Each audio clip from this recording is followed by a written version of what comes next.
Hi സുഹൃത്തുക്കളെ, നമ്മുടെ എൻ്റെ കൂടെ ഇരിക്കുന്നത് എൻ്റെ സുഹൃത്താണ്. പിന്നെ അദ്ദേഹം സ്വാധീന വിമോചന സംയുക്ത വേദിയുടെ ഓഫീസ് സെക്രട്ടറിയാണ്. പിന്നെ സംസ്ഥാന ജോയിൻറ്റ് സെക്രട്ടറിയും കൂടെയാണ്. അദ്ദേഹമായിട്ട് നമ്മളെ ഈ സമകാല രാശിയും ഇപ്പോഴത്തെ ലളിതർക്കുണ്ടാകുന്ന പീഡനത്തെക്കുറിച്ചും ഇപ്പോൾ ഈ പുതിയ സെൻസസിൽ എന്തുകൊണ്ട് ചങ്ങര സമർഭൂമിയെ ഉൾപ്പെടുത്തുന്നില്ല എന്ന കുറച്ച് ചോദ്യങ്ങളും പിന്നെ പേഴ്സണലായിട്ട് പുള്ളിയുടെ ഒരു ചോദ്യം, ഇതൊക്കെയോട് കുറച്ച് കാര്യങ്ങൾ എൻ്റെ പൈനാമൺ യൂട്യൂബ് ചാനലിൽ എല്ലാവരും ഷെയർ ചെയ്യണം, കമൻറ്റ് ചെയ്യണം, ഒന്ന് ലൈക്ക് ചെയ്യണം. പൈനാമണിൽ ഞാൻ സ്റ്റാൻഡിലായിരുന്നു വാഹനം ഓടിച്ചുകൊണ്ടിരുന്നത്. അതുകൊണ്ടാണ് പൈനാമൺ യൂട്യൂബ് ചാനൽ എന്നുള്ള പേര് വന്നത്. അതുകൊണ്ട് എല്ലാവരും ഇത് കാണണം. ശരി, പേര് പറഞ്ഞു.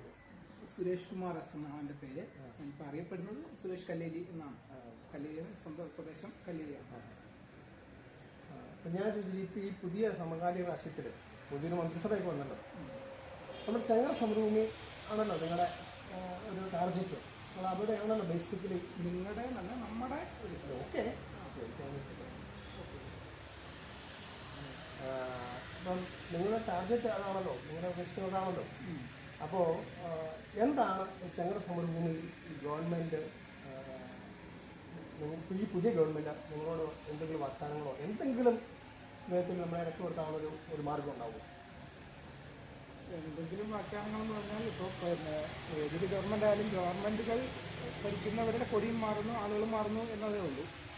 നയങ്ങൾ എപ്പോഴും ഒന്ന് തന്നെയാണ്. അതായത് കോർപ്പറേറ്റുകൾക്ക് അനുകൂലമായ നയങ്ങളാണ് എപ്പോഴും അവർ പിന്തുടരുന്നത്. അതിനിടയിൽ ഈ പറയുന്ന പുട്ടിൻ്റെ ഇടയ്ക്ക് തീരെന്ന് പറയുന്ന പോലെ അവരുടെ വോട്ടിംഗ് തൊഴിലാളികളായ നമ്മളെപ്പോലുള്ള സാധാരണക്കാരെ കൂടെ നിർത്താൻ വേണ്ടിയുള്ള ചില പൊടിക്കൈ ഒറ്റപ്പടികൾ നിരന്തരം കാണിക്കുന്നു എന്നതാണ് യഥാർത്ഥ വസ്തുത. അല്ല, ഈ പുതിയ ബഡ്ജറ്റിൽ ഇവിടുത്തെ പട്ടികജാതി പട്ടികവർഗത്തിൽപ്പെട്ടവർ അവർക്ക് ഒരുപാട് ആനുകൂല്യങ്ങൾ നൽകുന്നു എന്ന് നമ്മുടെ മുഖ്യമന്ത്രി പറഞ്ഞിട്ടുണ്ട്. അതിനകത്ത് നിങ്ങൾക്ക് എന്താണ് പറയാനുള്ളത്? എന്താണ് അതേക്കുറിച്ച് നിങ്ങൾക്ക് പറയാനുള്ളത്? അത് ഓരോ ഗവൺമെൻറ് വരുമ്പോഴും അവർക്ക് അവരുടേതായ ഒരു പദ്ധതി ഉണ്ടാവും, അവരുടെ കർമ്മ പദ്ധതികളുണ്ടാവും. അതിൻ്റെ അടിസ്ഥാനത്തിൽ അവരൊരു ബഡ്ജറ്റ് രൂപീകരിക്കുകയും ചെയ്യും. അത് അവരുടെ സാധ്യതകൾ അനുസരിച്ചാണ് ഓരോ ഗവൺമെൻറ്റുകളും അത് നടപ്പിലാക്കുകയും എന്താണോ അവർക്ക് ഗവൺമെൻറ് എന്ന നിലയിൽ സമൂഹത്തിൽ അടുത്ത വോട്ടിംഗ് ലക്ഷ്യത്തിൽ യഥാർത്ഥത്തിൽ എല്ലാ ഗവൺമെൻറ്റുകളും വോട്ട് ലക്ഷ്യം വെച്ച് തന്നെയാണ് അവരുടെ പ്രവർത്തനങ്ങളെ പ്ലാൻ ചെയ്യുന്നത്. അപ്പോൾ ആ തരത്തിൽ എവിടെയാണോ വോട്ട് അല്ലെങ്കിൽ അവർക്ക് സാമ്പത്തിക നേട്ടം ഉണ്ടാക്കാൻ പറ്റുന്നത് ആ രീതിയിലുള്ള പ്രൊജക്റ്റുകൾ ഒരു കൂടുതലായി നടപ്പിലാക്കുകയും എന്നാൽ പ്രഖ്യാപനത്തിൽ ഈ എല്ലാവരെയും ചേർത്ത് പിടിക്കുന്നു എന്ന പ്രഖ്യാപനം നടത്തുകയാണ് ചെയ്യാറുള്ളത്. ബഡ്ജറ്റിലും അത് തന്നെയാണ് നിലവിലുള്ള സാഹചര്യം. അത് വരും കാലങ്ങളിൽ കാരണം ഇപ്പം ഒരു മാസം കഴിയുന്നുള്ള അവരുടെ ഒരു പുതിയ മന്ത്രിസഭ UDF മന്ത്രിസഭ വന്നിട്ട് ഇനിയും 5 വർഷമാണ് അവർ കാലാവധി ഉള്ളത്. ഇതിനുള്ളിൽ അവർക്ക് അത്തരം രീതിയിൽ, അതായത് നിലവിൽ അവരൊരു ഭരണത്തിലേക്ക് വന്നത് നമുക്കറിയാം 10 വർഷം തുടർച്ചയായ ഒരു ഗവൺമെൻറ് ഭരിച്ച്. അപ്പോൾ ആ ഗവൺമെൻറ്റിൻ്റെ ഗവൺമെൻറ് എന്ന് വെച്ചാൽ എപ്പോഴും വികസനം എന്ന് പറയുമ്പോൾ വികസനം എന്നതുകൊണ്ട് ഗവൺമെൻറ് ഉദ്ദേശിക്കുന്നത് കോർപ്പറേറ്റുകൾക്ക് വേണ്ടിയുള്ള വികസനമാണ്, സാധാരണക്കാർക്ക് വേണ്ടിയുള്ള വികസനമാണ്. സാധാരണക്കാർക്ക് വേണ്ടിയുള്ള വികസനമാണെങ്കിൽ ഈ പറഞ്ഞതുപോലെ ചെങ്ങറ പോലെയുള്ള ജനങ്ങൾ, അത് ചെങ്ങറ മാത്രമല്ല, കേരളത്തിൽ മാത്രമല്ല, ലോകത്താകമാനം സാധാരണ ജനങ്ങൾ ബഹുഭൂരിപക്ഷവും ദരിദ്ര നാരായണന്മാരായി ഇന്നും അലയുകയാണ്. ചുരുക്കം കഴിഞ്ഞ 10 വർഷത്തെ പിണറായിയുടെ സർക്കാർ ഭരിച്ചിട്ട് ഇവിടുത്തെ പിന്നോക്കരായിട്ടുള്ളവരും ദാരിദ്ര്യക്ക് താഴെ ജാതിമത ഭേദമന്യേ പിന്നോക്കരായിട്ടുള്ളവരെ സഹായിച്ചു എന്നാണ് അവരുടെ അവകാശവാദം. നിങ്ങളതിനെ എങ്ങനെ കാണുന്നു, എങ്ങനെ വിലയിരുത്തുന്നു?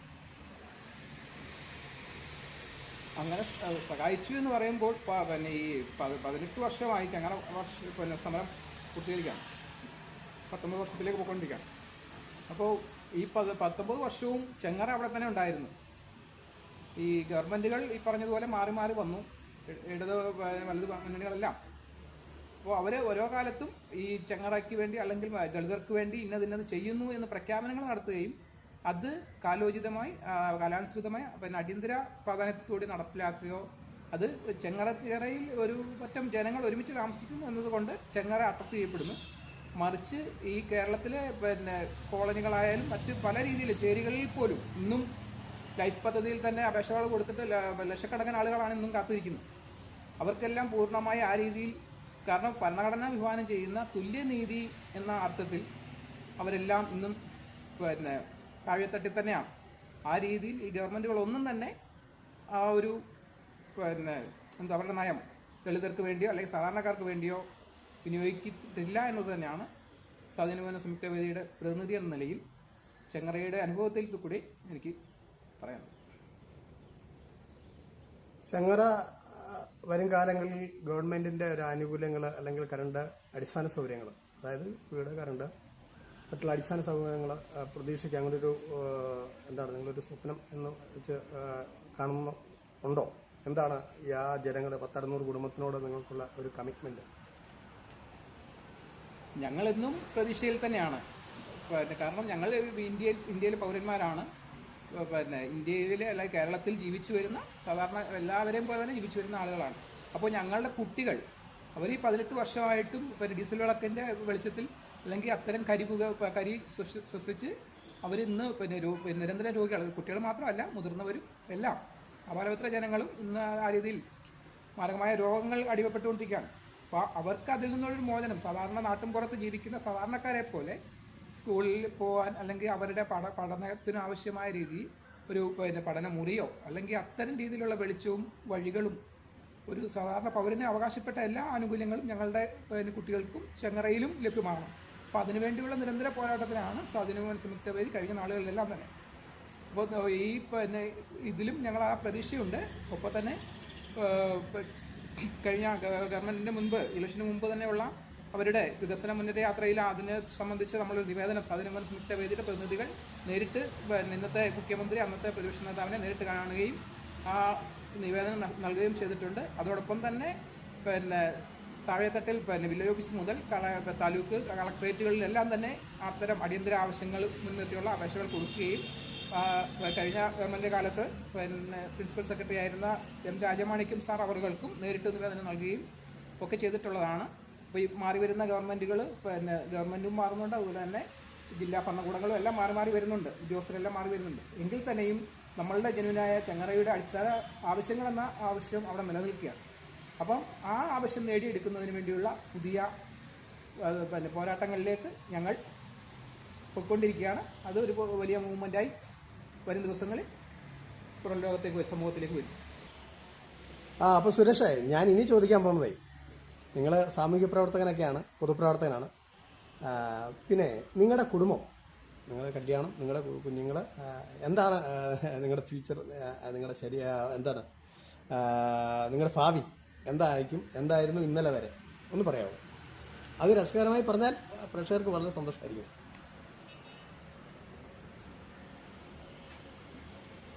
ഇന്നലെ ഇന്ന് നാളെ അങ്ങനെയൊന്നുമില്ല. അന്നും ഇന്നും സുരേഷ് തന്നെയാണ്. എന്ന് വെച്ചാൽ ഈ പറഞ്ഞതുപോലെ കല്ലേലി കാവുവിൻ്റെ അടുത്ത് തന്നെ 1/2 കിലോമീറ്ററിനുള്ളിൽ തന്നെയാണ് ഞാൻ ജനിച്ചു വളർന്ന ഞങ്ങളുടെ വീട്. ഞങ്ങൾ 7 മക്കളാണ്. ആ 7 മക്കളിൽ ഏറ്റവും ഇളയാളാണ് ഞാൻ. അപ്പം ഞങ്ങളുടെ സഹോദരങ്ങളിൽ ഞാൻ ഉൾപ്പെടെ 4 പേരോളം ചെങ്ങറ സമരത്തിൻ്റെ ഭാഗമായി, ഞങ്ങളുടെ മാതാപിതാക്കളും ചെങ്ങറ സമരത്തിൻ്റെ ഭാഗമായി തുടക്കകാലം മുതൽ തന്നെ നാളിതുവരെയും ചെങ്ങറയിൽ തന്നെ ഉണ്ട്. അപ്പോൾ ഞങ്ങളുടെ എൻ്റെ പിതാവ് ചെങ്ങറയിൽ സമരഭൂമിയിൽ വെച്ചാണ്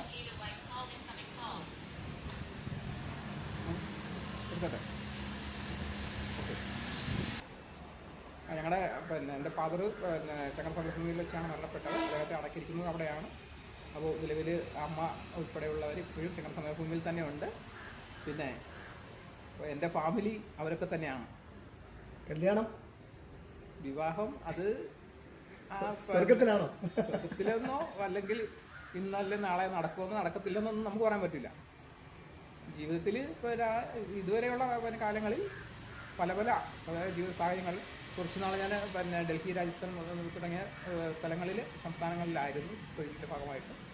അപ്പോൾ അത്തരം സമയങ്ങളിലും സഹോദരങ്ങളുടെ വിവാഹവും ഒക്കെ ആയിട്ട് വന്നിട്ട് ആ രീതിയിലുള്ള ഇതിൽ പോയതുകൊണ്ട് എൻ്റെ സമയം ഞാൻ ആ സമയത്ത് ശരിയായി വിനിയോഗിച്ചില്ല എന്നതാണ് യാഥാർത്ഥ്യം. പിന്നെ ജീവിതമല്ലേ, എങ്കിലൊക്കെ തോറ്റിട്ടില്ല. ആയിക്കോട്ടെ. അടുത്തൊരു ചോദ്യം കൂടി ചോദിച്ച് നമ്മൾ നടത്തുകയാണ്. ഇതന്നെ പിന്നെ നമ്മുടെ ഇതേണ്ട ഈ സെൻസസ് എടുക്കുന്ന കാര്യത്തിൽ നമ്മുടെ ഗവൺമെൻറ് ഇപ്പം സജീവമാണ്. പക്ഷെ ഞങ്ങളുടെ സമരഭൂമിയിൽ സെൻസസിൻ്റെ കാര്യത്തെക്കുറിച്ച് അവർ കേൾക്കുന്നില്ല എന്നുള്ളതാണ്. പഞ്ചായത്തിലൊരു അന്വേഷണം നടത്തുകയോ അല്ലെങ്കിൽ നമ്മുടെ എം എൽ എ ആണല്ലോ ഇപ്പോൾ ഇവിടുത്തെ കാര്യങ്ങൾ, ദിനേശ് കുമാറുമായിട്ട് സംസാരം നടത്തുകയോ MP ആയിട്ടൊരു എന്തെങ്കിലും കാര്യങ്ങൾ സംസാരിക്കുകയോ ചെയ്തിട്ടുണ്ടോ? എന്താണ് അതിനെക്കുറിച്ച് പറയാനുള്ളത്? ഈ പിന്നെ സെൻസസിൽ നമ്മളെ ഉൾപ്പെടുമോ, അതോ ഈ പറഞ്ഞ ചെങ്ങറക്കാർ എന്നും ഈ ഭൂമിയിൽ ജനിച്ചിട്ടായിൽ നിന്ന് അടുത്ത തലമുറ പറയേണ്ടി വരുമോ? ചെങ്ങറയെ സെൻസസിന്റെ ഭാഗമാക്കുമോ ഇല്ലയോ എന്നത് നിലവിൽ പിന്നെ സെൻസസിനുള്ള അവരുടെ എമിനേറ്റർമാരെയൊക്കെ തീരുമാനിച്ചു വരുന്നതേ ഉള്ളൂ. അതായത് സർക്കാർ ഉദ്യോഗസ്ഥർ, അവരുടെ അധ്യാപകരെയൊക്കെ അതിൻ്റെ ഓരോ ഇതിൻ്റെ ട്രെയിനിങ്ങിൻ്റെ ഭാഗമായിട്ട് അവരെ ഓരോ പഞ്ചായത്തിലും അല്ലെങ്കിൽ ഓരോ വാർഡിലും ഓരോ പ്രദേശത്തും അവരെ നിയമിച്ച് അതിൻ്റേതായ പ്രവർത്തനങ്ങൾ നടന്നു വരുന്നതേ ഉള്ളൂ. ആ സമയത്ത് ഇപ്പം മലയാളപ്പുഴ പഞ്ചായത്തിൻ്റെ ഭാഗമാണ് ചെങ്ങറ എന്നാണ് നിലവിൽ ഔദ്യോഗികമായി രേഖാമൂല ജനനമരണ സർട്ടിഫിക്കറ്റ് പോലും നൽകുന്നത്, കുട്ടികൾക്ക് പഠന ആവശ്യങ്ങൾക്കുള്ള സർട്ടിഫിക്കറ്റുകൾ നൽകുകയൊക്കെ ചെയ്തുകൊണ്ടിരിക്കുന്നത് ആ ഒരു മാനദണ്ഡത്തിൻ്റെ അടിസ്ഥാനത്തിലാണ്. അപ്പോൾ അത്തരം മാനദണ്ഡത്തിൽ ഇത്തരം സർട്ടിഫിക്കറ്റുകളൊക്കെ വിതരണം ചെയ്യപ്പെടുമ്പോൾ തന്നെ യഥാർത്ഥത്തിൽ ഈ 18 വർഷമായി ചെങ്ങറയിൽ സ്ഥിരതാമസമായ ഇത്തരം കുറേ ജനങ്ങളുണ്ട് എന്ന് സർക്കാർ തലത്തിൽ ബോധ്യമുള്ളതാണ്. അതിൻ്റെ അടിസ്ഥാനത്തിലാണ് ഈ കഴിഞ്ഞ സമയങ്ങളിൽ അശ്വമേധം എന്ന ആരോഗ്യ സർവേ അത് ചെങ്ങറ സമരഭൂമിയിൽ നടത്തുകയും അപ്പോൾ അന്ന് ആ സമയത്ത് അവിടെ സർക്കാർ സംവിധാനത്തിലെ ഓരോ വാർഡിലെയും ആശമാരും അത്തരം പ്രവർത്തകരുള്ളപ്പോഴും ചെങ്ങറ നിലവിൽ വാർഡിൻ്റെ ഭാഗമായി ഉൾപ്പെടാതെ ഒരു അധിക കൂട്ടിച്ചേരലായി മലയാളപ്പുഴ പഞ്ചായത്ത് ഭാഗമായി നിൽക്കുമ്പോൾ അവിടെ സർക്കാർ സംവിധാനത്തിലെ ഉദ്യോഗസ്ഥരെ ലഭ്യത പരിമിതി കൊണ്ട് ചെങ്ങറ സമരഭൂമിയിൽ തന്നെ ഏകദേശം 4ഓളം പ്രവർത്തകരെ ആ അശ്വമേധം സർവേയുടെ ഭാഗമാക്കുകയും അവരിലൂടെ ചെങ്ങറ സമരഭൂമിയിലെ നിലവിലുള്ള സ്ഥിതിഗതികൾ സർക്കാരിൻ്റെ ആരോഗ്യ വകുപ്പിൻ്റെ രീതിയിൽ സമാഹരിച്ച് സർക്കാരിലേക്ക് നൽകിയിട്ടുള്ളതുമാണ്. അപ്പോൾ ഈ വരുന്ന സെൻസസിൻ്റെ ഭാഗമായിട്ടും അത്തരം പ്രവർത്തനങ്ങൾ സർക്കാരിൻ്റെ ഭാഗത്തുനിന്ന് ഉണ്ടാകുമെന്ന് തന്നെയാണ് നമ്മുടെ പ്രതീക്ഷ. ഇല്ല എങ്കിൽ നിലവിൽ ആ ഇതിൽ കാരണം ഇന്ത്യൻ പൗരനാണ്, കേരളത്തിൽ സ്ഥിരതാമസമാണ് എന്ന ഉത്തമ ബോധ്യമുള്ള നമ്മൾ ജനിച്ചു വളർന്ന ഈ നാട്ടിൽ ഒരു പൗരനായി അംഗീകരിക്കപ്പെടണം എന്നുള്ള ആവശ്യകത നേടിയെടുക്കാൻ വേണ്ടിയുള്ള പോരാട്ടങ്ങളിൽ നമ്മൾ മുൻപോട്ട് പോവുക തന്നെ സംഘടന എന്നതിൽ. മിസ്റ്റർ സുരേഷ്, നിങ്ങൾ എത്ര നേരം എന്നോട് സംവാദിച്ചതിന് വളരെ നന്ദിയുണ്ട്. അദ്ദേഹത്തിന് ഒരു കല്ലേലിയാണെന്ന് പറഞ്ഞല്ലോ. അല്ലാതെ തന്നെ ഞങ്ങൾ പേഴ്സണായിട്ട് ഞങ്ങളുടെ ചെങ്ങറ സമരഭൂമിയിലുള്ള ഒരു വ്യക്തിയാണ്.